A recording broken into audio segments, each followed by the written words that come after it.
The frozen earth of Stalingrad cracked beneath Lieutenant Colonel Ivan Rodimtsev's boots as he stared across the smoke-filled ruins of what had once been a factory district. It was November 23, 1942, and the German Sixth Army had just been encircled by Operation Uranus. Radio static crackled in his headset as Moscow's voice cut through the interference with an order that made his blood run cold. All units are to consolidate defensive positions and await further instructions. Do not pursue retreating German forces. Repeat, do not pursue. Rodimtsev's jaw tightened as he watched German soldiers frantically digging in barely 300 meters away. They were trapped, vulnerable, and his superiors wanted him to sit back and watch. The smell of cordite and burning timber filled his nostrils as he made a decision that would violate every principle of Soviet military doctrine. He was going to attack. No one in the 13th Guards Division knew that one man's defiance that morning would exploit the darkest flaw in Adolf Hitler's character and turn the bloodiest siege of World War II into Nazi Germany's greatest catastrophe. Ivan Rodimtsev had grown up in the wheat fields outside Kursk, where his father worked as a mechanic for the collective farm's few aging tractors. The youngest of four brothers, he learned early that sometimes the rule book had to be thrown away when machines broke down and lives depended on quick thinking. His older brothers had taught him to box behind the grain storage sheds, but it was his father who taught him the most valuable lesson of his life. "Sometimes, Vanya," his father had said while rebuilding an engine with spare parts that technically belonged to 3 different tractors, "you have to break the small rules to serve the bigger purpose." When Germany invaded the Soviet Union on June 22, 1941, 19-year-old Ivan had been studying engineering at Moscow University. He enlisted the next day, lying about his age and forging documents to get into officer training school 6 months faster than regulations allowed. His instructors noticed something unusual about the farm boy from Kursk.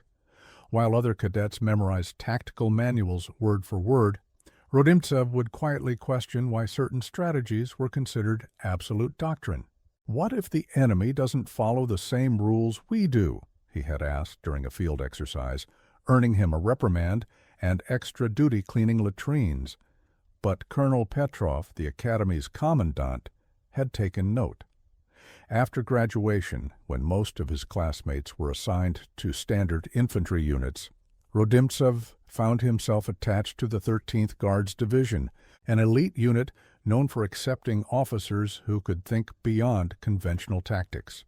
His first combat experience came during the desperate defense of Moscow in December 1941, where he earned his captain's bars by leading a night raid that destroyed 3 German supply depots. His men had nicknamed him the Engineer because of his habit of studying enemy patterns and improvising solutions that weren't in any manual. By the summer of 1942, he had been promoted to lieutenant colonel and given command of the division's reconnaissance battalion.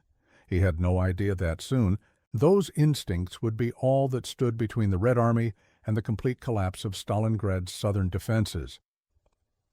The Battle of Stalingrad had begun in August 1942 as Hitler's ultimate gamble to secure Germany's eastern flank and capture the oil fields of the Caucasus.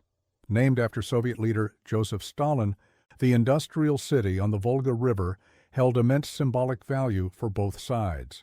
For Hitler, its capture would demonstrate German military superiority and potentially force Stalin to negotiate a separate peace.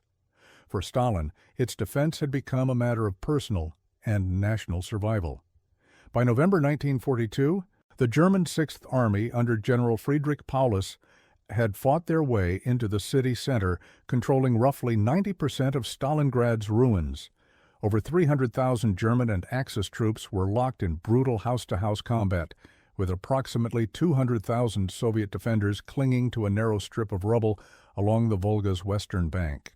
The fighting had descended into a hellish war of attrition where survival was measured in hours and territory was gained one room at a time. German commanders had repeatedly requested permission to withdraw from the city and establish more defensible winter positions. But Hitler had refused every appeal. "The German soldier goes where I send him and stays where I place him," the Führer had declared in October. Unknown to the German forces grinding forward through Stalingrad's factories and apartment blocks, Soviet generals Georgy Zhukov and Alexander Vasilevsky had spent months secretly positioning over 1 million troops north and south of the city. Operation Uranus, launched on November 19, 1942, had smashed through Romanian and Italian positions protecting the German flanks, creating a massive encirclement around Paulus's entire Sixth Army. The mathematical reality was staggering. Nearly 300,000 German and Axis soldiers were now trapped in a pocket roughly 30 miles long and 20 miles wide, surrounded by Soviet forces with winter approaching and supply lines completely severed. Hitler's response to this catastrophe would reveal the psychological flaw that Rodimtsev was about to exploit with devastating effectiveness. The first reports of the Soviet encirclement had reached Hitler's headquarters at the Wolf's Lair in East Prussia on November 21, 1942. General Kurt Zeitzler, the German Army's chief of staff, had immediately recommended that Paulus fight his way out of the encirclement while his forces still maintained some mobility and supply reserves. The military logic was overwhelming. Trapped armies historically faced only two outcomes: breakout or annihilation. But Hitler's response revealed something darker than tactical miscalculation. The Führer's obsession with prestige and his pathological inability to admit error had become more powerful than military necessity. "Surrender is out of the question," Hitler had declared. "The Sixth Army will hold its positions and await relief from the outside." Hermann Göring, commander of the Luftwaffe, had foolishly promised that his aircraft could supply the trapped army with 500 tons of material per day, roughly half of what the encircled forces actually needed for survival. In reality, German transport planes would average less than 100 tons per day during the siege, and even that pitiful amount would steadily decline as Soviet air defenses intensified. Hitler's decision was tactical insanity, driven by psychological compulsion. He could not bear the humiliation of German forces retreating from a city that bore Stalin's name. The Führer's ego had become more important than the lives of 300,000 soldiers. Inside the rapidly shrinking German perimeter, Paulus and his generals found themselves caught between military reality and political fantasy. They were ordered to hold positions that were becoming impossible to defend, with steadily diminishing supplies of food, ammunition, and medical care.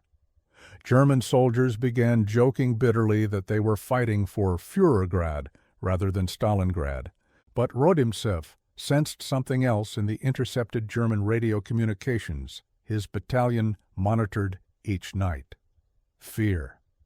The trapped Germans were starting to realize that their supreme leader had abandoned them to preserve his own reputation. That fear would soon become panic, and panic would create the opening that Rodimtsev had been waiting for his entire military career. By November 24th, the German position inside Stalingrad had become desperately precarious. Rodimtsev's reconnaissance patrols reported that enemy units were consolidating their defensive lines and abandoning outlying positions they could no longer supply or reinforce. Soviet intelligence had intercepted frantic German requests for ammunition and medical supplies that were clearly being ignored or denied by higher command. The psychological pressure was beginning to show in small but significant ways. German sentries were firing at shadows. Artillery bombardments were becoming more sporadic, suggesting rationed ammunition. Most telling of all, German troops were beginning to surrender in small groups, rather than fighting to the death, as they had during the earlier phases of the battle. Rodimtsev understood that the trapped Sixth Army was transitioning from an offensive force to a defensive one, and defensive forces in urban warfare were vulnerable to the kind of aggressive, unconventional tactics he specialized in. But Moscow's orders remained frustratingly conservative. Maintain current positions and await coordinated offensive operations. Read the directive from General Vasily Chuikov, commander of the 62nd Army. Do not initiate unauthorized attacks that might compromise the broader encirclement strategy. The logic behind these orders was sound from a strategic perspective. Soviet High Command wanted to ensure that the German forces remained trapped, while relief columns approaching from the west were systematically destroyed. Premature attacks inside the city might allow German units to break through Soviet lines and escape the encirclement. But Rodimtsev could see something that the generals in Moscow could not. The German forces directly in front of his battalion were not preparing to break out. They were digging in for a siege, which meant they still believed Hitler's promises of relief and resupply. This psychological dependence on orders from above was exactly the weakness that aggressive action could exploit. As he studied the German positions through his binoculars, Rodimtsev realized that his superiors were thinking like chess players, moving pieces according to predetermined strategy. But the Germans trapped in Stalingrad were no longer playing chess. They were drowning, and drowning men would grab onto anything that seemed solid, even if it pulled them deeper underwater. The decision point came at 0430 hours on November 25th, when one of Rodimtsev's forward scouts reported that a company of German engineers had moved into a partially destroyed apartment building just 200 meters from Soviet lines.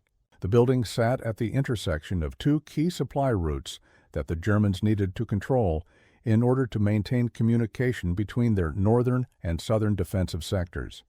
Standard Soviet doctrine would have called for artillery bombardment, followed by a carefully coordinated infantry assault involving at least two companies with armored support.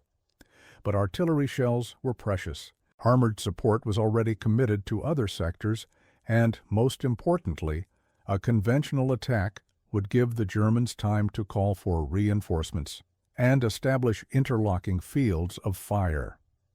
Rodimtsev studied the building through his field glasses as dawn broke over the frozen ruins of Stalingrad.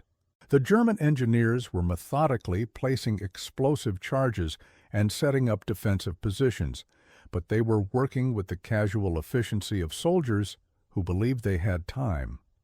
They had positioned sentries, but their attention was focused outward toward the most obvious avenues of approach.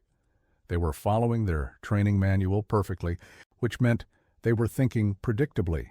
Sergeant Mikhail Volkov, his most experienced squad leader, crouched beside him in the rubble. "Orders, Comrade Lieutenant Colonel." Rodimtsev continued studying the building, counting enemies and calculating angles of fire. 37 German soldiers, 2 machine gun nests, 1 mortar position, clear fields of fire covering the main approaches, but the rear of the building faced a bombed-out factory complex that offered concealment for an infiltration approach. The kind of approach that regulations explicitly prohibited without brigade-level authorization and extensive reconnaissance. "Sir," Volkov pressed quietly, "Moscow wants us to hold position." Rodimtsev lowered his binoculars and looked at his sergeant. Mikhail Volkov had served with him since Moscow, and the man's weathered face showed the accumulated stress of 11 months of constant combat. But there was something else in those eyes: trust. Volkov believed that his lieutenant colonel could find a way to win, even when winning meant breaking rules that better men had written in safer places. "Sergeant," Rodimtsev said quietly, "how many men do we have who can move silently through rubble?" The question hung in the frozen air between them, like a challenge to everything they had been taught about proper military procedure.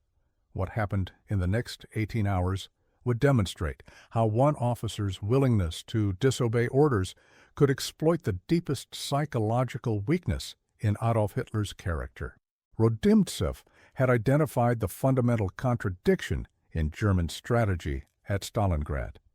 Hitler demanded that his forces hold every position and await relief. But relief was impossible, as long as Soviet forces maintained their aggressive pressure on German supply lines and communication networks.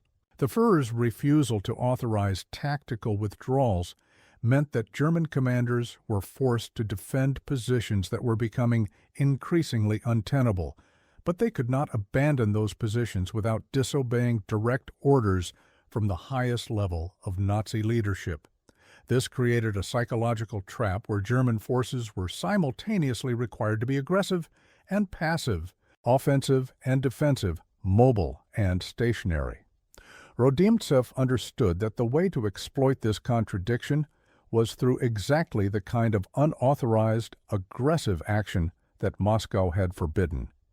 By attacking unexpectedly and forcing German units to respond immediately, he could create tactical situations where enemy commanders had to choose between following Hitler's inflexible orders and saving their own men. That choice would reveal the psychological fault line that would ultimately destroy the entire German position in Stalingrad. At 1400 hours, Rodimtsev called together the leaders of his 3 reconnaissance squads.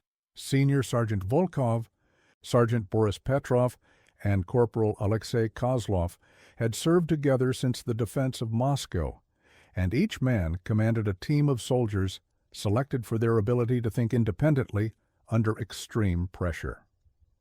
"Comrades," Rodimtsev began, spreading a hand-drawn map on the floor of their command bunker, "we are going to take that building." He pointed to the apartment complex that the German engineers were still fortifying. "And we are going to do it in a way that Moscow did not authorize and would not approve." The 3 non-commissioned officers exchanged glances but remained silent. They had learned to trust their lieutenant colonel's unconventional methods, but they also understood the consequences of disobeying explicit orders during wartime. "Sir," Volkov said carefully, "what happens when Moscow asks why we acted without authorization?" Rodimtsev smiled grimly. "Moscow will ask that question only if we fail. If we succeed, Moscow will want to know how we did it, so they can order other units to do the same thing." It was a calculated gamble that would either end his military career or prove that individual initiative could still triumph over institutional inertia, even in the Red Army's rigidly hierarchical command structure. The attack began at 2100 hours under cover of darkness and a light snowfall that muffled sound and reduced visibility to less than 50 meters. Rodimtsev had divided his men into 3 teams with carefully coordinated objectives that violated every principle of conventional infantry assault doctrine. Instead of concentrating his forces for maximum firepower, he dispersed them to create multiple simultaneous threats that would force the German defenders to divide their attention and resources.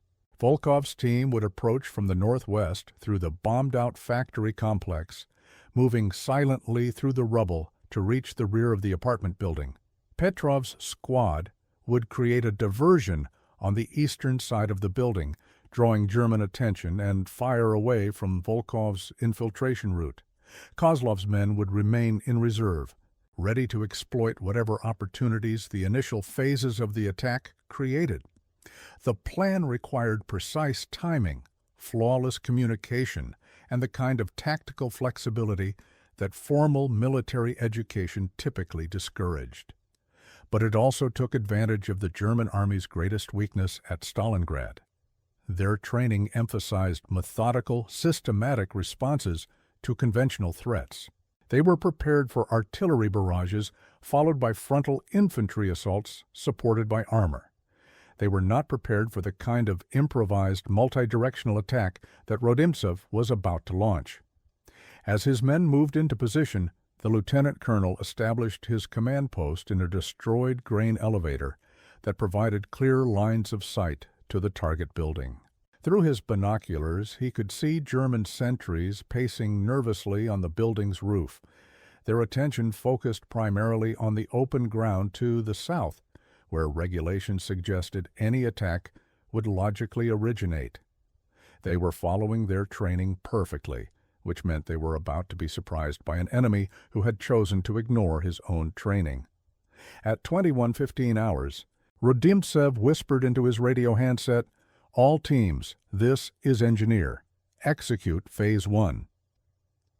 What happened next would prove that sometimes the most effective way to defeat an enemy was to refuse to fight the battle they expected. Petrov's diversionary attack struck the eastern wall of the apartment building at exactly 21:20 hours with a barrage of rifle grenades and submachine gun fire that shattered windows and forced the German defenders to take cover. The noise was tremendous, echoing off the surrounding ruins and creating the impression of a much larger assault force. German machine gunners immediately swiveled their weapons toward the source of the attack, illuminating their own positions with muzzle flashes and exposing themselves to Kozlov's marksmen positioned 300 meters away in the skeletal remains of a church bell tower. While the German defenders focused their attention on Petrov's obvious threat, Volkov's infiltration team crept through the factory rubble toward the building's undefended rear entrance. The timing was flawless. As German officers shouted orders and repositioned their men to repel Petrov's attack, Volkov's soldiers slipped into the building's ground floor and began systematically clearing rooms with silenced weapons and combat knives. The psychological effect on the German defenders was immediate and devastating. They found themselves under attack from directions that their defensive plan had not anticipated, forced to respond to threats that their training had not prepared them to handle. The carefully constructed defensive position that they had spent hours perfecting was collapsing room by room, and their officers were receiving reports of Soviet soldiers inside the building, while other Soviet soldiers were still attacking from outside. It was exactly the kind of tactical nightmare that Hitler's inflexible orders had made inevitable. German field commanders were required to hold every position and await relief, but they were also expected to respond effectively to immediate threats. When those two requirements contradicted each other, German soldiers died. By 21:45 hours, Volkov's men had cleared the building's first floor and were advancing toward the stairwells leading to the upper levels, where the main German defensive positions were located. The sounds of close-quarter combat echoed through the building's corridors as Soviet soldiers used grenades and automatic weapons to dislodge German defenders who were trapped between the advancing infiltration team and their own unwillingness to abandon positions they had been ordered to hold.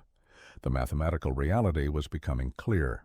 37 German soldiers were being systematically destroyed by 24 Soviet attackers because the Germans could not coordinate an effective response to an attack that violated conventional tactical principles.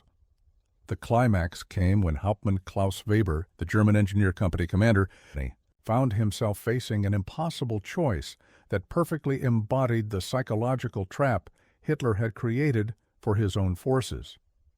Weber had received explicit orders from his regimental commander to hold the apartment building at all costs and maintain control of the intersection it commanded. But he could hear Soviet soldiers advancing through the building's lower floors, and his radio communications with higher command had been cut by shrapnel damage to his antenna. According to German military doctrine, he should have immediately called for reinforcements and artillery support to eliminate the Soviet infiltration team. But Hitler's broader strategic orders prohibited any tactical withdrawal or position abandonment, which meant that Weber's men were required to stay in their current defensive positions, even as those positions were being overrun from below. The psychological stress of this contradiction was visible on Weber's face as he crouched behind an overturned desk on the building's third floor, listening to the sound of grenades exploding 2 floors beneath him. His sergeant, a veteran of campaigns in Poland and France, looked at him with questioning eyes that seemed to ask whether they were supposed to fight or die in place. At 2200 hours, Weber made the decision that Rodimtsev had been counting on. Rather than risk a tactical withdrawal that might be interpreted as disobedience of Hitler's standing orders, the German captain ordered his men to fight room by room as the Soviet infiltrators advanced upward through the building. It was tactically insane, but psychologically inevitable. Weber's men found themselves defending positions they could not retreat from against an enemy who had already flanked them, using weapons and ammunition they could not resupply, in service of a strategic plan that had effectively abandoned them. By 22:30 hours, Volkov's infiltration team had reached the building's top floor, trapping the remaining German defenders in a deadly crossfire between Soviet soldiers inside the building and Soviet marksmen positioned in the surrounding ruins. The last German radio transmission from the apartment building came at 22:47 hours. Request immediate reinforcement. Building compromised, casualties heavy. There was no response. Weber and his men had become victims of their own supreme commander's psychological inability to admit error or authorize tactical flexibility. The immediate aftermath of Rodimtsev's unauthorized attack revealed the devastating effectiveness of exploiting Hitler's darkest character flaw. By 0100 hours, on November 26th, the apartment building had been completely secured by Soviet forces, and German resistance in the surrounding area had collapsed as enemy units found themselves unable to maintain communication or coordinate defensive operations. The tactical victory was significant, but the psychological impact was far greater. Word of the successful attack spread quickly through both Soviet and German forces in the immediate area. Soviet soldiers began to understand that aggressive, unconventional tactics could overcome German defensive positions even when conventional assaults had failed. German soldiers began to realize that their orders to hold every position were becoming death sentences executed by their own inflexibility. In the space of less than 4 hours, one unauthorized attack had demonstrated the fundamental weakness in Hitler's approach to the Stalingrad siege. The Führer's refusal to permit tactical withdrawals meant that German forces were defending positions they could not abandon, supplied by logistics networks they could not maintain, in service of a strategic plan that prioritized political prestige over military effectiveness. Rodimtsev's success proved that Soviet commanders who were willing to ignore Moscow's conservative orders could systematically exploit this weakness, turning Hitler's psychological flaws into tactical advantages.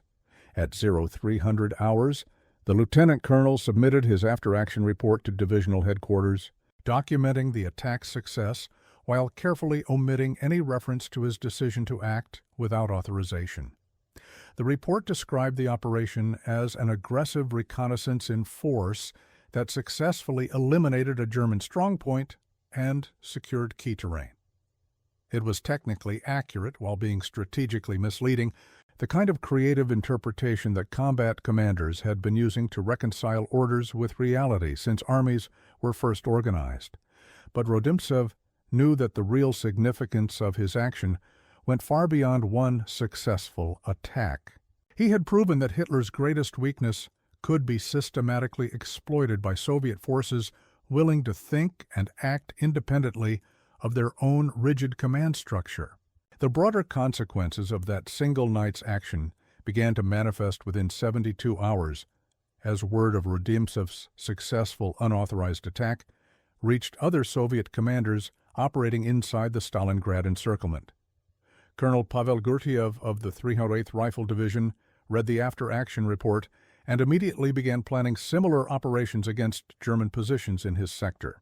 Major General Alexander Rodimtsev of the 13th Guards Division, no relation to Lieutenant Colonel Ivan Rodimtsev, authorized his regimental commanders to exercise tactical initiative within the bounds of strategic objectives, effectively giving them permission to launch their own unauthorized attacks as long as they could justify the results. Most significantly, General Vasily Chuikov himself began to understand that Moscow's conservative approach to the siege was allowing German forces to consolidate defensive positions that would become increasingly difficult to assault using conventional methods. Within a week of Rodimtsev's apartment building attack, Soviet forces throughout Stalingrad were launching aggressive, unconventional operations designed to exploit the psychological paralysis that Hitler's inflexible orders had imposed on German field commanders. The mathematical effect was devastating.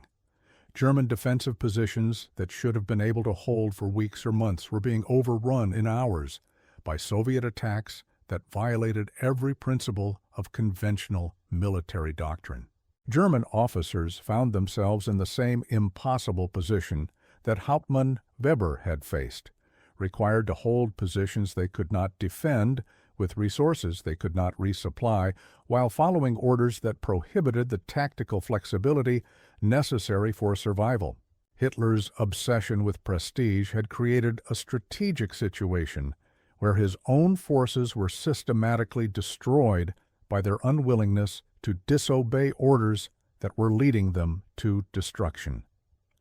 By December 15, 1942, the German Sixth Army's effective combat strength had been reduced by more than 60%, not primarily because of Soviet artillery or air attacks, but because German field commanders were psychologically incapable of responding effectively to unconventional Soviet tactics that their training had not prepared them to handle. The personal cost of Rodimtsev's decision became clear when General Mikhail Shumilov, commander of the 64th Army, arrived at divisional headquarters on December 20th for a personal inspection of units that had been conducting irregular operations without proper authorization. Rodimtsev was summoned to explain his tactical methods and justify his decision to act independently of explicit orders from higher command. The meeting took place in a bombed-out school building that served as temporary headquarters, with snow falling through holes in the roof and the distant sound of artillery providing a constant reminder of the ongoing battle.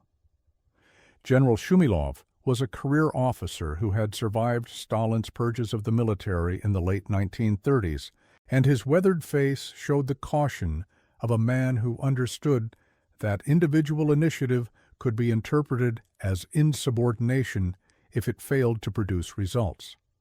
Lieutenant Colonel Rodimtsev, the general began formally, "You have been conducting operations without authorization from higher command.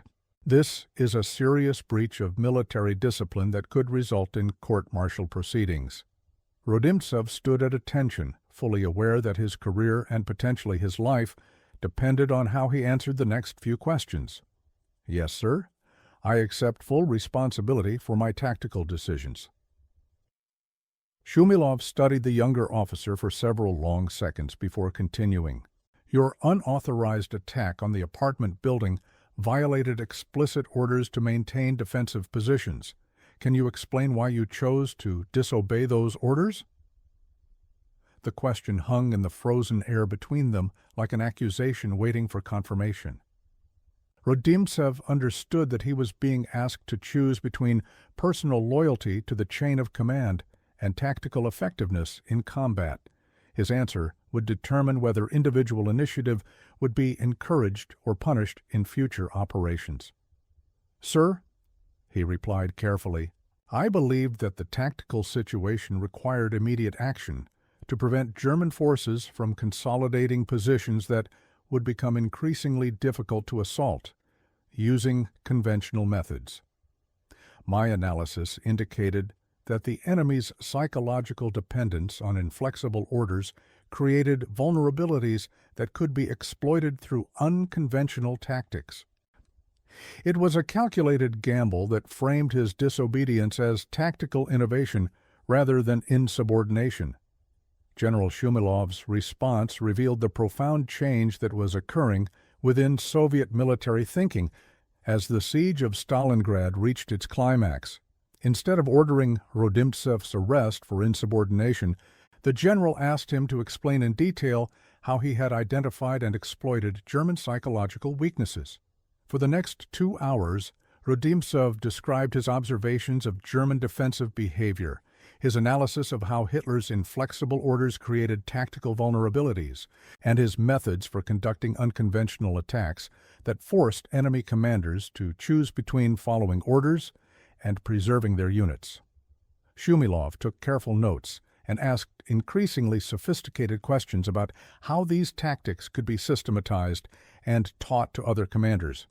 By the end of the meeting, it was clear that Rodimtsev was not going to be court-martialed for disobedience. Instead, he was going to be studied as an example of how individual tactical initiative could exploit strategic weaknesses in German command structure. The general's final question was the most revealing. "Lieutenant Colonel, in your assessment, how many other German positions could be taken using similar methods?" Rodimtsev's answer was immediate and confident. "All of them, sir. Every German defensive position in Stalingrad is vulnerable to these tactics because they are all constrained by the same psychological limitations. The enemy cannot respond effectively to unconventional attacks because their supreme commander has prohibited the tactical flexibility necessary for effective response." That assessment would prove prophetic. Within 6 weeks, Soviet forces throughout the Stalingrad encirclement were using variations of Rodimtsev's methods to systematically destroy German defensive positions that should have been capable of holding for months. The siege had become a laboratory for testing how individual initiative could overcome institutional limitations, and the results were devastating for German forces trapped by their own leaders' psychological inflexibility.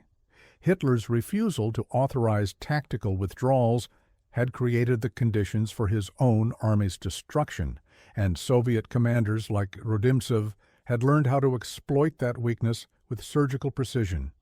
By January 15, 1943, the tactical principles that Rodimtsev had discovered through his unauthorized attack had been incorporated into official Soviet doctrine for urban warfare operations.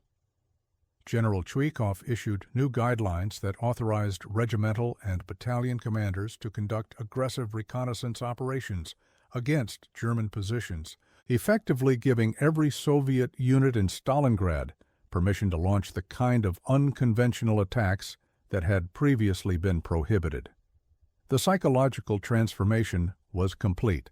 Soviet forces were now operating under orders that encouraged exactly the kind of tactical initiative that German forces were forbidden to exercise. The mathematical result was a systematic collapse of German defensive capabilities throughout the encirclement. German units found themselves under constant attack from directions they could not anticipate, using methods they had not been trained to counter, by enemies who were authorized to adapt and improvise while they themselves were required to follow inflexible plans created by commanders who were hundreds of miles away from the actual battlefield. The final irony came when Hauptmann Weber, the German engineer company commander whose impossible choice had been exploited by Rodimtsev's attack, was captured on January 27th during the final collapse of German resistance in Stalingrad's factory district. During his interrogation, Weber was asked why German forces had been unable to respond effectively to Soviet unconventional tactics. His answer revealed the complete psychological victory that Rodimtsev's methods had achieved. "We could not retreat because the Führer forbade it. We could not advance because we lacked supplies. We could not adapt our tactics because our orders were specific and inflexible. Your soldiers were fighting a war, but we were following regulations written by people who were not in the war." It was an extraordinary admission that Hitler's darkest character flaw had been systematically exploited by Soviet commanders who understood that victory sometimes required disobedience of orders written by people who prioritized political considerations over military reality. On February 2, 1943, Field Marshal Friedrich Paulus surrendered the remnants of the German Sixth Army to Soviet forces in the basement of the Univermag department store in central Stalingrad. Of the nearly 300,000 German and Axis soldiers who had been encircled in November, fewer than 90,000 were still alive to surrender, and most of those would die in Soviet prison camps during the following months. The siege had lasted 163 days and resulted in casualties estimated at over 1 million soldiers and civilians combined. It marked the beginning of Germany's strategic retreat on the Eastern Front and the eventual collapse of Nazi military power. But for Lieutenant Colonel Ivan Rodimtsev, the larger significance lay in what the siege had revealed about the relationship between individual courage and institutional failure. Hitler's refusal to permit tactical withdrawals from Stalingrad had not been a military decision based on strategic analysis. It had been a psychological compulsion driven by ego, prestige, and an inability to admit error. The Führer had chosen to sacrifice an entire army rather than authorize the kind of tactical flexibility that might have saved German forces and preserved their fighting capability for future operations. That choice had created vulnerabilities that could be exploited by enemy commanders who were willing to think independently and act outside conventional doctrine.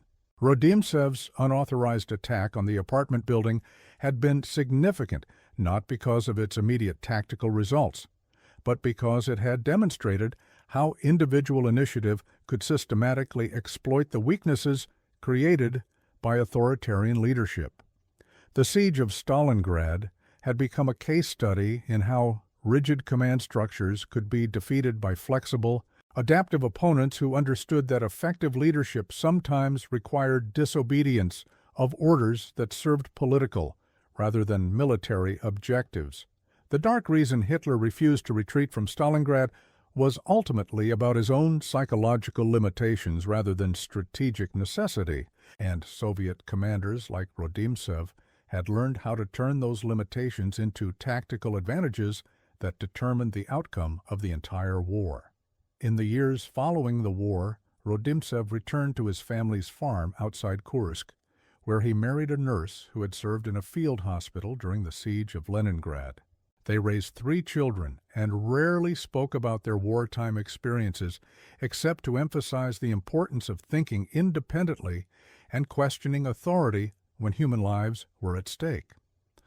Rodimtsev worked as an engineer for the Regional Agricultural Collective, designing irrigation systems and machinery improvements that increased crop yields throughout the district. He received letters from dozens of soldiers who had served under his command, many of whom credited their survival to his willingness to ignore orders that would have led to their deaths. The most significant recognition came in 1963, when the Soviet Army published a classified study of urban warfare tactics that described Rodimtsev's methods as innovative applications of tactical flexibility that exploited enemy psychological vulnerabilities. The report was distributed to military academies throughout the Warsaw Pact and became required reading for officers studying unconventional warfare. But Rodimtsev himself was most proud of a letter he received from former Sergeant Mikhail Volkov in 1971. Volkov had become a factory supervisor in Volgograd, the city that had been rebuilt on the ruins of Stalingrad, and he wrote to describe how he had taught his own son about the importance of moral courage. I told him that there are times when doing the right thing means disobeying people who have authority but lack wisdom. You taught us that courage isn't just about facing bullets. Sometimes it's about facing bureaucrats. That letter captured the broader significance of what had happened during those crucial hours in November 1942, when one Soviet officer had chosen to exploit the darkest aspects of Adolf Hitler's character by demonstrating that individual initiative could overcome institutional failure. The lasting lesson of Rodimtsev's unauthorized attack extends far beyond military tactics or historical analysis. His decision to disobey orders revealed a fundamental truth about leadership and moral courage that applies to every human institution and every generation. When leaders prioritize their own psychological needs over the welfare of the people they are responsible for protecting, they create vulnerabilities that can be exploited by opponents who understand that effective action sometimes requires disobedience of orders that serve ego rather than purpose. Hitler's refusal to retreat from Stalingrad was ultimately about preserving his own reputation and avoiding the humiliation of admitting error. The Führer was willing to sacrifice hundreds of thousands of lives rather than acknowledge that his strategic decisions had been wrong. That choice created tactical opportunities for enemy commanders who were willing to think independently and act outside conventional limitations. Rodimtsev's success demonstrated that individual courage and tactical innovation could overcome institutional inertia and authoritarian inflexibility, but only when people were willing to accept the personal risk of challenging authority for the sake of larger moral purposes. The siege of Stalingrad became a laboratory for testing whether rigid command structures could adapt to changing circumstances, and the results proved that they could not. German forces were systematically destroyed, not because they lacked courage or competence, but because their leaders had prioritized political considerations over military effectiveness. Soviet forces ultimately prevailed not because of superior resources or strategy, but because commanders like Rodimtsev understood that victory sometimes required disobedience of orders written by people who were more concerned with preserving their own authority than achieving meaningful results. The dark reason Hitler refused to retreat from Stalingrad was that retreat would have required admitting error, and admitting error would have undermined the psychological foundations of his entire leadership style. In the end, that psychological limitation cost Germany the war and demonstrated that authoritarian systems contain the seeds of their own destruction when they encounter opponents who understand the difference between following orders and serving principles. Would you have made the same choice as Lieutenant Colonel Rodimtsev, risking your career and potentially your life to disobey orders that seemed tactically wrong but politically safe? Would you have recognized that sometimes the most effective way to serve your country is to challenge the people who claim to speak for it? The siege of Stalingrad reminds us that individual moral courage remains the ultimate check on institutional power, and that the most important battles are often fought not against foreign enemies, but against the human tendency to prioritize authority over truth, convenience over justice, and personal reputation over collective welfare. Comment below and share this story so others remember that courage sometimes means refusing to obey orders that serve ego rather than purpose, and that the darkest chapters in human history occur when good people choose to follow bad leaders rather than their own moral compass.